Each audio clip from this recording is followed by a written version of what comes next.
এরকম হয় মানে অটো হোল লাইফ আমি ছিলাম মানে যত পটর পটর করা যায় আর কি। একটা সময় ছিল যে নাটকের থেকেও আমার মনে পড়ে যে মুভির অফার অনেক বেশি আসতো। রিলস দেখি, হাত এখন জাস্ট এরকম হয় মানে অটো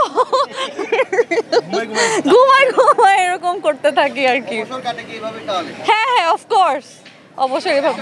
দেখতাম যে আড্ডাতেও আসলে প্রভাকে পাওয়া যেত, বন্ধু বান্ধবের বা কলিগদের আড্ডায়, সেই জায়গা থেকে কি এখন প্রভাব একটু আই গেস আমি একটু অ্যান্টি সোশ্যাল হয়ে গেছি, কারণ আমি যে ইন্টারভিউ দিচ্ছি আই নট স্যাটিসফাইড। আমার মনে হয় যে আমি অনেক সুন্দর করে কথা বলতে পারি না,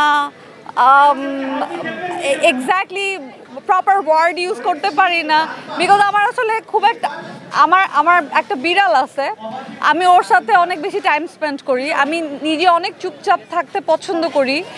আমার ফ্রেন্ডরাও একই কমপ্লেন করছে যে আমার কথা কমে গেছে, কারণ আমি হোল লাইফ আমি ছিলাম মানে যত পটর পটর করা যায় আর কি। মানে আমি অ্যাকচুয়ালি যে কোনো জায়গাতে প্রচুর কথা বলতাম, বাট এখন একটু একটু মানে শুনতে বেশি পছন্দ করি। I am a good listener now A days.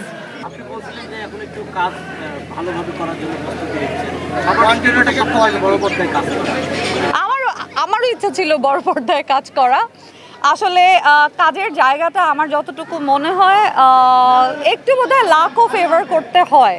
এতদিন ধরে ইন্ডাস্ট্রিতে কাজ করছি, এফোর্ট দিয়েছি, অ্যাক্টিং করার চেষ্টা করি, দর্শক রিসিভ করেছে, বাকি যেই জিনিসটা হচ্ছে একটা সুন্দর গল্প, সেটার জন্য আসলে ওয়েট করা হচ্ছে।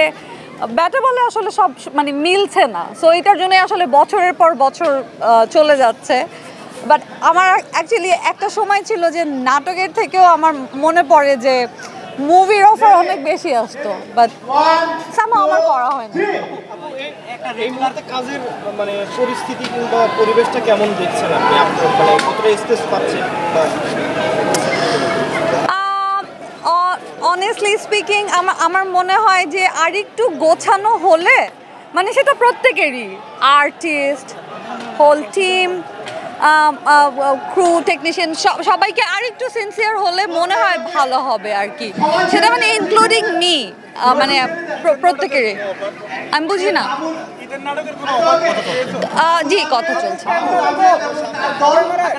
একটা আর্টিস্ট যখন রেগুলার থাকে, এর মাঝে যদি আসলে গ্যাপ আসে, ওই আর্টিস্টটাকে আবার কাম ব্যাক করি ওই জায়গাটাই অবস্থানে যাওয়া কতটুকু টাফ, বা আমাদের ইন্ডাস্ট্রি কীভাবে রিসিভ করে? আমি কিন্তু অনেকবারই মানে কাজ বন্ধ করে আবার কাজ করতে এসেছি। এক এক সময়ের এক্সপেরিয়েন্স এক এক রকম। আমার মনে আছে আমি 2011-2012-তে আমি কোনো শুটিং করিনি, কিন্তু তারপরে যখন কাজ করতে এসেছি তখন আমার এক্সপেরিয়েন্স ওয়াজ গুড।